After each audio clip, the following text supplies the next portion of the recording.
નમસ્કાર વિદ્યાર્થી મિત્રો, મારું નામ ઉર્વશી મેમ છે। આપણે ધોરણ 7 વિષય હિન્દી પ્રથમ સત્રમાં આજે ઇકાઈ 8 છે દોહા અષ્ટક। આ ઇકાઈની સમજૂતી મેળવવાની છે। દોહા એટલે એક છંદ છે। છંદ પ્રકારના અહીંયા દોહા આપેલા છે અને એમાંથી આપણને ઘણું બધું શીખવા મળે છે। જીવનની અંદર ઉપયોગી હોય છે। જીવનના અનુભવને આધારે અહીંયા લખેલા એવા દોહા આપેલા છે। તો એમની આપણે સમજૂતી મેળવીએ તો દોહા કોણે લખેલા છે તો કે કબીર, તુલસીદાસ અને રહીમ। કબીર, તુલસીદાસ અને રહીમજીના દોહા અહીંયા આપણને આપેલા છે અને આપણે એની સમજૂતી મેળવવાની છે। તો જોઈએ આગળ। दोहे हिंदी भाषा साहित्य की अनमोल निधि है। दोहा छे एक हिंदी भाषा साहित्यनी आपणने अनमोल भेट छे। हिंदी भाषा साहित्यमांथी आपणने अनमोल भेट एवी दोहानी मळेली छे, जेमांथी आपणे घणुं बधुं शीखी शकीए छीए। दोहे व्यावहारिक दृष्टांतों के माध्यम से सरल सहज रूप में जीवन, लोक व्यवहार, गुण, स्वभाव, नीति रीति आदि से परिचित कराते हैं। दोहा छे ए आपने अपना व्यवहारिक जीवननी अंदर घणुं बधुं कही जाय छे। ए सरल सहज रूपनी अंदर पण आपणने शुं कही जाय छे तो के जीवनमां केवी रीते रहेवुं जोईए, जीववुं जोईए। लोक व्यवहार, लोको साथेनो व्यवहार केवी रीते करवो जोईए। त्यार पछी गुण अने स्वभाव, तो लोकोना गुण केवा छे, स्वभाव केवा छे। गुण सारा होवाथी माणस परखाई आवे छे, गुण खराब होय छे तो पण एनाथी माणस परखाई आवे छे। आपणामां रहेला गुण, आपणामां रहेलो स्वभाव एनाथी माणसनी ओळखाण थाय छे। नीति रीति आदि से परिचित कराते हैं के लोको साथेनो व्यवहार केवो होवो जोईए, लोको आपणी साथे केवो व्यवहार करे छे। आ बधानी समजूती आपणने आ दोहा द्वारा मळे छे। प्रस्तुत इकाई में कबीर, तुलसीदास और रहीम के चुने गए ऐसे ही दोहे संकलित है। आपने आ इकाई में कबीर, तुलसीदास अने रहीमना अमुक सारा एवा दोहा लेवामां आव्या छे, जेमांथी आपने घणुं बधुं शीखवा मळे छे, घणुं बधुं समजवा मळे छे। तो अहींया जोईए के आ दोहामां शुं कहेवा मांगे छे। तो कबीर विषे आपणे थोड़ो परिचय मेळवीए। तो कबीर विषे परिचयमां जोईए, ये 15वीं शताब्दी के कवि है। 15वीं सदीनी अंदर आ कवि थई गया छे। ये बड़े संत थे, ते मोटा एवा संत हता। इन्होंने हिंदू और मुसलमानों को उनकी गलतियों के लिए फटकारा है।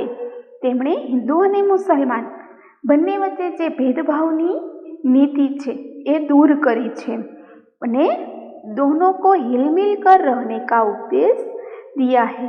कबीरे हिंदू अने मुसलमान बने साथे मळी अने रहेवुं जोईए आवो उपदेश आपेलो छे। त्यार पछी जोईए तुलसीदास। ये 16वीं शताब्दी के प्रसिद्ध राम भक्त कवि है। तुलसीदास ए 16મી સદીમાં થઈ ગયેલ એક પ્રસિદ્ધ કવિ છે અને રામ ભક્ત કવિ છે, રામના ભક્ત હતા। इन्होंने रामचरितमानस नामक प्रसिद्ध ग्रंथ लिखा है। एमणे रामचरितमानस नामनु प्रसिद्ध एवं एक ग्रंथ लखेलो छे। ए रामना भक्त हता एटले एमणे रामचरितमानस आवो एक ग्रंथ लखेलो छे। रहीम, इनका पूरा नाम है अब्दुल रहीम खान खाना। आमनु पूरु नाम छे अब्दुल रहीम खान खाना। ये बड़े उदार और अनुभवी थे। हिंदी में इन्होंने बहुत ही सुंदर दोहे लिखे हैं। तेमणे हिंदी में घणा बधा सुंदर दोहा लखेला छे। तेमणे हिंदी में घणा बधा सरस मजाना सुंदर दोहा लखेला छे। हवे जोईए अहींया कबीरना दोहा। तो कबीरना दोहामांथी आपणने शुं सीख मळे छे, शुं समजवा मळे छे। बड़ा हुआ तो क्या हुआ, जैसे पेड़ खजूर, पंथी को छाया नहीं, फल लागे अति दूर। શું કહેવા માંગે છે અહીંયા? बड़ा हुआ तो क्या हुआ? बड़ा यानी कि मोटा, मोटा હોય તો શું થઈ ગયું? जैसे पेड़ खजूर पेड़ यानी कि वृक्ष, खजूरનું વૃક્ષ, અને पंथी को छाया नहीं, पंथी यानी कि यात्री, मुसाफिर, એને છાયા નથી મળતી। ફળ લગે અતિ દૂર यानी कि ફળ લાગેલા હોય છે, અતિ यानी कि बहुत, दूर। હવે જોઈએ તો बड़ा होने से ही किसी का महत्व नहीं बढ़ता। बड़ा होने से, बड़ा हुआ तो क्या हुआ? बड़ा होने से किसी का महत्व नहीं बढ़ता। जैसे पेड़ खजूर, खजूर का पेड़ बहुत बड़ा है। यहाँ उदाहरण आपेલું છે કે જેમ ખજૂરનું પેડ ઘણું મોટું હોય છે, ખજૂરનું વૃક્ષ ઘણું મોટું હોય છે, એવી રીતે बड़ा होने से किसी का महत्व नहीं बढ़ता, पर उसके बड़े होने से क्या लाभ? जो એનો લાભ કોઈને ન મળતો હોય તો મોટું થવાથી શું ફાયદો? કઈ રીતે? તો કે पंथी को छाया नहीं, फल लागे अति दूर। पंथी यानी कि यात्री, उससे मुसाफिर को छाया नहीं मिलती और फल भी बहुत ऊंचाई पर लगते हैं। बड़ा होने से ही किसी का महत्व नहीं बढ़ जाता। खजूर का पेड़ बहुत बड़ा है, पर उसके बड़े होने से क्या लाभ? उससे मुसाफिर को छाया नहीं मिलती और फल भी बहुत ऊंचाई पर लगते हैं। तो કહેવાનો મતલબ શું છે કે મોટું હોવાથી જ કોઈ મહત્વપૂર્ણ નથી બની જતું। મોટા માણસ હોય તો એનાથી એ મોટા માણસ મહત્વપૂર્ણ નથી બની જતા, એને સારા સારા કામ કરવા પડે છે તો એ મોટા બને છે। ખાલી નામથી કોઈ માણસ મોટું નથી થતું, માણસ કામથી મોટું થાય છે। એટલે મોટું હોવાથી જ કોઈ મહત્વપૂર્ણ બની જતું નથી। ખજૂરનું વૃક્ષ ખૂબ જ મોટું હોય છે, પરંતુ તેનાથી મુસાફરને છાંયડો મળતો નથી અને તેને ફળ પણ ખૂબ ઊંચે લાગે છે। હવે જોઈએ કબીરનો બીજો દોહો। તો સાધુ ऐसा चाहिए जैसा सूप सुभाए, सार सार को गही रहे थोथा दे उड़ाए। साधु ऐसा चाहिए, साधु एवो होवो જોઈએ કેવા? जैसे सूप सुभाए, सूप यानी कि अनाज साफ करने का एक साधन, गुजराती में कहिए तो सूपड़ू, અને सुभाई यानी कि स्वभाव। सार सार को गही रहे, सार यानी कि तत्व, असली वस्तु जो होती है वो, और थोथा दे उड़ाए, थोथा यानी कि कचरा, जो बिन चाही वस्तु है वो उसे कचरा बोलते हैं। तो શું કહેવા માંગે છે અહીંયા કે સાધુ ऐसा चाहिए जैसा सूप शुभाई। साधु यानी कि सज्जन पुरुष, सूप जैसे स्वभाव वाला होना चाहिए। सूप यानी कि अनाज साफ करने का सुपड़ा, जो अच्छे अनाज को अपने अंदर रख लेता है और कचरे को बाहर फेंक देता है, उसी तरह साधु पुरुष भी सार सार को गही रहे थोथा दे उड़ाए, यानी कि साधु पुरुष को भी तत्व की बातें ग्रहण कर व्यर्थ की बातें छोड़ देनी चाहिए। साधु पुरुष को भी अच्छी अच्छी बात होती है वो ग्रहण करनी चाहिए, और जो निष्कर्म, कोई काम की बात नहीं है, कचरा है, उसे बाहर फेंक देना चाहिए। सज्जन माणसनो स्वभाव સુપડાના જેવા સ્વભાવવાળો હોવો જોઈએ। સજ્જન સુપડાના જેવા સ્વભાવવાળો હોવો જોઈએ। સુપડું સાર તત્વ અનાજ રાખી લે છે અને થોથા ઉડાડી દે છે, જે સારું સારું અનાજ છે તે રાખે છે, થોથા ઉડાડી દે છે। એવી જ રીતે સજ્જન માણસ પણ તત્વોની વાતો ગ્રહણ કરી લે છે અને એમને તત્વોની વાત જ ગ્રહણ કરવી જોઈએ, બાકી નકામી વાતને છોડી દેવી જોઈએ। હવે અહીંયા જોઈએ ત્રીજું, માખી કુડ में गड़ी रहे, पंख रहियो लिपटाए, हाथ मले और सिर धुने, लालच बुरी बलाय। तो अहींया शुं कहेवा मांगे छे के माखी गुड में, माखी एटले आपणे माखी जे होय छे ते, गुड यानी कि गोળ, અને પંખ યાની કે પંખ રહ્યો લેપટાય, પંખ એટલે માખીના જે પાંખ છે તે ગોળની અંદર ચોટી જાય છે. હાથ મલે ઓર સિર ધૂને, ગમે તેટલા પછી તે પછતાય, અફસોસ કરે તો પણ એને કશું કાંઈ કામ આવતું નથી. એમાંથી બહાર એક વખત જો તે ગોળમાં ચોટી જાય છે તો બહાર નીકળી શકતી નથી. એવી જ રીતે લાલચ બુરી બલાય, લાલચ એટલે લોભ છે એ બુરી બલાય છે. આપત્તિ આફત, બલાઈ યાની કે આપત્તિ અને આફત, लालच રાખીએ તો બુરી આફત છે. माखी छे ये मक्खी गुड़ खाने के लिए गुड़ पर बैठती है और उसमें फंस जाती है. उसके पंख गुड़ में चिपक जाते हैं. फिर वह कितना भी पछताती है और हाथ मलती रहती है, उससे छुटकारा नहीं मिलता. सचमुच लालच बहुत बुरी चीज है.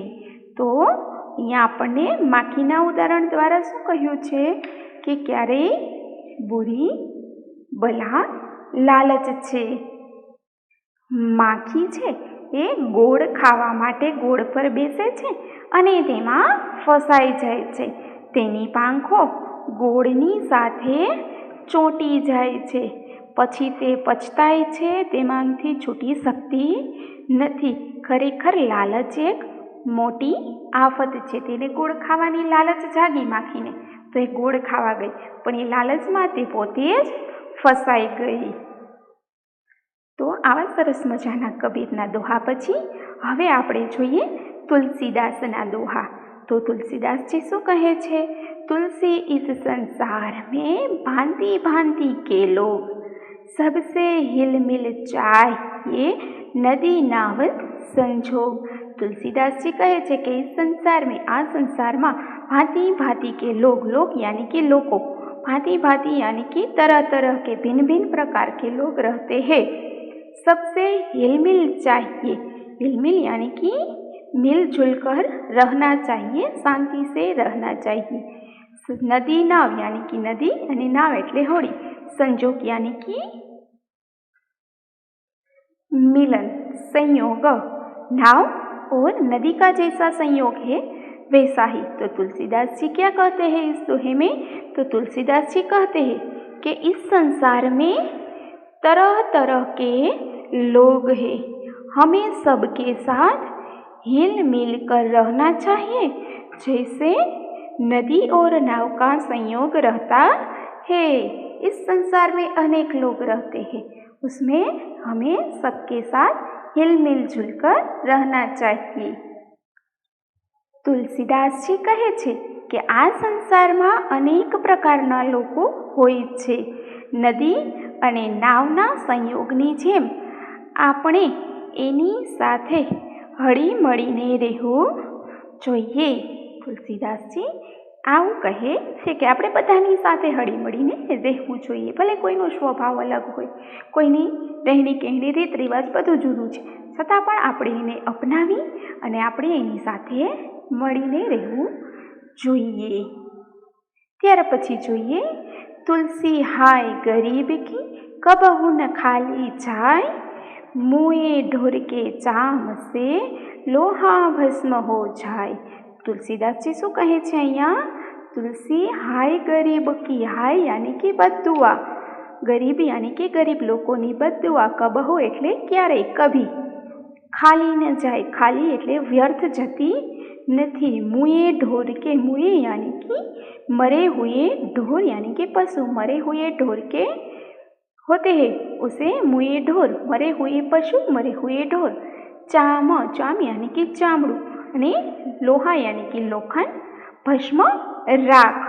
तो तुलसीदास जी कहे छे कि तुलसीदास जी कहते हैं कि गरीब की हाय बददुआ कभी निष्फल नहीं होती, मरे हुए जानवर के चमड़े से बनी धोंकनी से लोहा राख हो जाता है, तो फिर गरीब तो जीवित व्यक्ति है, उसकी हाय कभी खाली नहीं जाती, उसकी हाय कभी निष्फल नहीं जाती। इसीलिए तुलसीदास जी कहते हैं कि गरीब की हाय कभी नहीं लेनी चाहिए। तुलसीदास जी कहे છે કે ગરીબની હાય ગરીબના નિશાસો કદી નિષ્ફળ જતા નથી।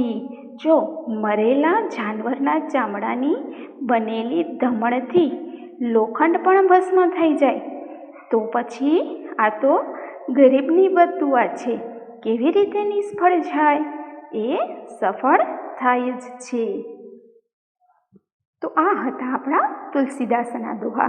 હવે જોઈએ રહીમના દોહા। તો રહીમજી શું કહે છે?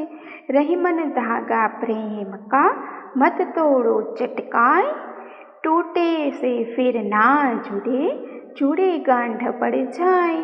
रहीमन धागा प्रेम का धागा यानी कि दोरो, प्रेमनो जे दोरो छे एने तोड़वानो नथी। चटकाय यानी कि एक ઝાટકે ખેંચીને એક ઝાટકે ન તોડાય। અને જો તૂટે ફિર ના જોડે, જો એ તૂટી જાય તો ફરીથી જોડતો નથી। અને એમાં જોડે તો શું થાય? ગાંઠ પડી જાય, એમાં ગાંઠ પડી જાય છે। એટલે રહીમજી કહે છે, રહીમજી कहते हैं कि प्रेम के धागे को खींच कर झटके से मत तोड़ डालो, यह एक बार टूट जाने पर फिर जुड़ता नहीं, और जुड़ता भी है तो उसमें गांठ पड़ जाती है। प्रेम में पहले जैसी मिठास नहीं रहती। हमें किसी के साथ संबंध रखते हैं तो कोई भी हो, उसके साथ एक झटके में किसी के साथ भी अपना संबंध तोड़ देना नहीं चाहिए। और अगर तोड़ते हैं तो पहले जैसी मिठास संबंध में नहीं रहती। રહીમજી કહે છે કે પ્રેમના દોરા તંતુને ખેંચીને તોડી નાખશો નહીં। એકવાર જો એ તૂટી જાય તો તૂટી ગયા પછી પાછો જોડી શકાતો નથી, અને જોડીએ તો પણ તેમાં ગાંઠ પડી જાય છે। પ્રેમમાં પહેલા જેવી મીઠાશ નથી રહેતી। હવે જોઈએ આગળ। તરુવર ફલ નહીં ખાતા હે સરવર पियहि न पानी, कहीं रही मन पर काज हित संपत्ति संचही सुजानी। तो तरुवर यानी कि वृक्ष फल नहीं खात है, वृक्ष पोताना फल नहीं खाता। सरवर पियहि न पानी, सरवर यानी कि सरोवर, पियहि एटले पीवू, पोतानु पाणी ए पोते नहीं पीता। कहीं रही मन परकाज, परकाज यानी कि परोपकार, बीजाना उपयोगमां आवे तेवुं। हित यानी कि एमनो लाभ। संपत्ति अपनी पासे जे धन दौलत छे ते। संचयी संग्रह करेली, अने सुजानी यानी कि सज्जन लोगो, अपनी पासे जे संपत्ति छे सज्जन लोगो पासे ए बीजाना काम आववी जोईए। तो तुलसीदास जी जेवुं कहे छे एवी ज रीते रहीम पण कहे छे। शुं कहे छे कि रहीमन कहते हैं कि पेड़ अपने फल खुद नहीं खाते, सरोवर अपना पानी खुद नहीं पीते, इसी तरह सज्जन दूसरों का भला करने के लिए ही संपत्ति का संग्रह करते हैं। जो सज्जन लोग होते हैं वो अपनी संपत्ति का संग्रह दूसरों की भलाई के लिए करते हैं। रहीम जी कहे छे वृक्ष पोताना फल पोते खाता नहीं, सरोवर पोतानुं पाणी स्वयं पीतुं नहीं। ए ज रीते सज्जनो बीजानुं भલું કરવા માટે જ સંપત્તિનો સંગ્રહ કરે છે। પોતાની પાસે ગમે એટલી સંપત્તિ હોય પણ જો એ બીજાનું ભલું કરવામાં ઉપયોગમાં ન આવે તો એ સંપત્તિ કોઈ કામની નથી। એ જરૂરિયાતમંદ લોકોને જો જરૂરીમાં ઉપયોગમાં આવે એની જરૂરિયાત સમય તો એ साची संपत्ति छे। रहीमन देखी बड़े को लघु न दीजिए डारी, जहाँ काम आवे सुई कहाँ करे तरवारी। रहीमन देखी बड़े को, बड़े यानी कि मोटा माणसो, लघु यानी कि नाना माणसो न दीजिए डारी।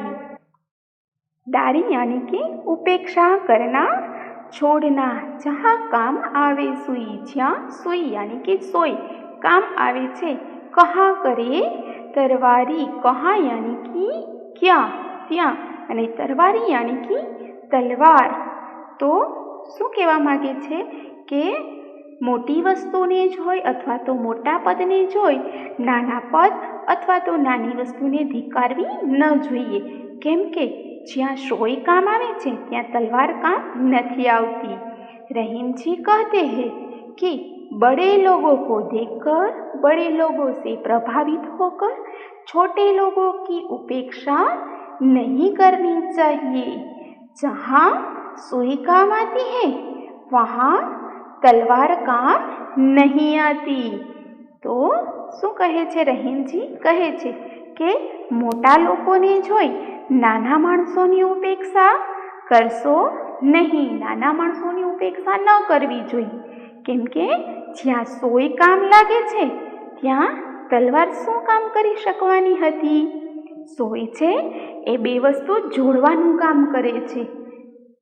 કોઈ પણ વસ્તુ તમારે જોડવી હોય, કોઈ પણ કાપડ જોડવું હોય તો એને તમે જોડી શકો છો।